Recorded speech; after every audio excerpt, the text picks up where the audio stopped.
సిఐని suspend చేశారు. నేను అడుగుతా ఉన్నా, సిఐని ఎందుకు సస్పెండ్ చేశారని చెప్పి చెప్పగలరా? సిఐని ఎందుకు సస్పెండ్ చేశారని? సిఐని సస్పెండ్ ఎందుకు చేశారు? చంపేశాడనే కదా మీరు దానికి ఒప్పుకున్నారు కాబట్టే కదా ఈరోజు సిఐని సస్పెన్షన్ జరిగింది. అంటే ఒకే పోలీస్ స్టేషన్లోనే ఆ సిఐ పరిధిలోనే ఆ సిఐని ప్రొటెక్ట్ చేస్తూ ఏసీపీని ప్రొటెక్ట్ చేస్తూ కమిషనర్ని ప్రొటెక్ట్ చేస్తూ డీజీపీ మొత్తం అందరికీ తెలిసి సిఐ స్టేషన్లో ఒక హత్య కాదు పోలీస్ స్టేషన్లో ఇలాగనే కొడుతూ ఒకరు చావుకు కారణమైతే ఇంకొకరు ఆత్మహత్య చేసుకుని వీడియో ద్వారా తన మెసేజ్ని తెలియజేసిన పరిస్థితి.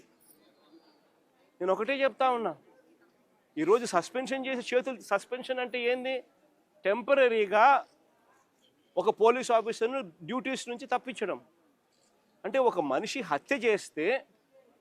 హత్య చేసిన ఆ మనిషి కొట్టి గోరులు పీకి రకరకాల చిత్రహింసలు పెట్టి చివరికి హత్య చేస్తే మనిషిని నువ్వేం చేస్తా ఉన్నావు? శిక్ష కేవలం టెంపరీగా తన డ్యూటీ నుంచి సస్పెండ్ చేస్తూ ఉన్నారు. ఇదే చేయాల్సింది.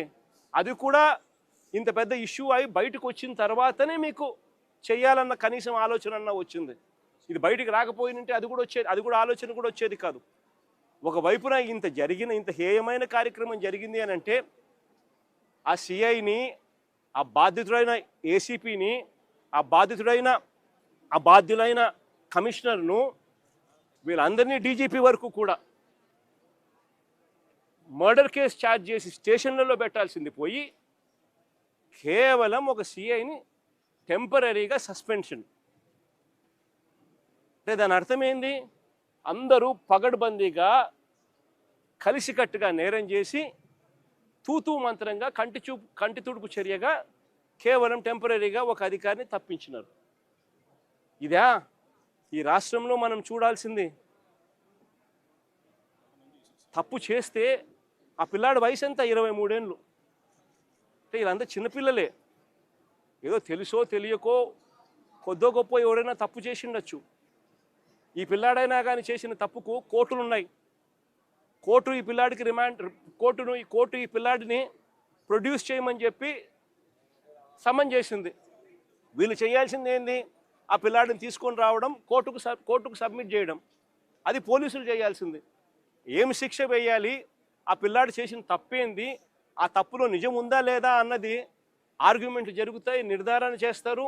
ఆ తర్వాత జడ్జు తనకు ఏ శిక్ష కరెక్ట్ అని చెప్పి అనిపిస్తే ఆ శిక్ష కోర్టు వేస్తుంది. కానీ ఇక్కడ కోర్టు పాత్రను ఏకంగా వీళ్ళే